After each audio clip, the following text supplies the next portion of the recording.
Kaiza bro Da hoana ry maiky de hoana ty mifandia ninona ni tena enjana lesy ty fiainany ty mamay be tena troy aza ty le subaina fa tena raha andeha ho aisy sa fa ohatsy mamaika be tsy hita lesy fa ataony fitadiavana mihodinkodina koza le tiako lesy ohatrantsy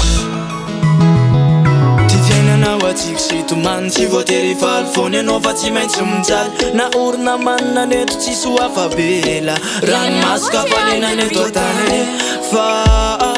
nahazo toko-pitiavana de natsiaro sambajatsy ny eritseritra no hoe hijaly fa raha pitso ianao mitomany fity sy manozonao sanina tsy reo voatona-pahorina tsy hoe isona fona mbola izavany anjo maloko an'ilay fotoana fiainana tsy mety iovy fa ambony moraly na iakavina iakavanana miverina eto ihany manditany tsy maintsy olafaka miloloha lanitsy tsy maintsy ole fazakivy anao namako raha mbola velonayna fa esery fiainana eto atany sentisento fifaliana ny aina nisan'andro azakivy vefa mazatsany raha mbola eto ata fa esery fiainana eto atany sentisento fifaliana ny aina nisan'andro azakivy vefa mazatsany raha mbola eto ata fa esery fiainana eto atany sentisento fifaliana ny aina nisan'andro azakivy vefa mazatsany raha mbola eto ata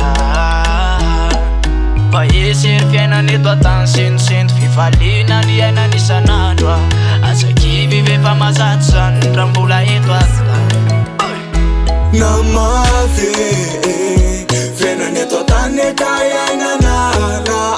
ade azakivy anao afa mitsaka na ady azakivy anao namanay vakinao milay na ary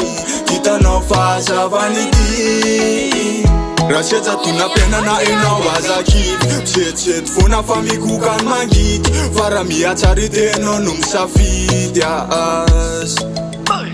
raha siaja tona-piainana enao azakivy setseto fona fa mikokany mangidy fa raha mihatsary tenao no misafidy azy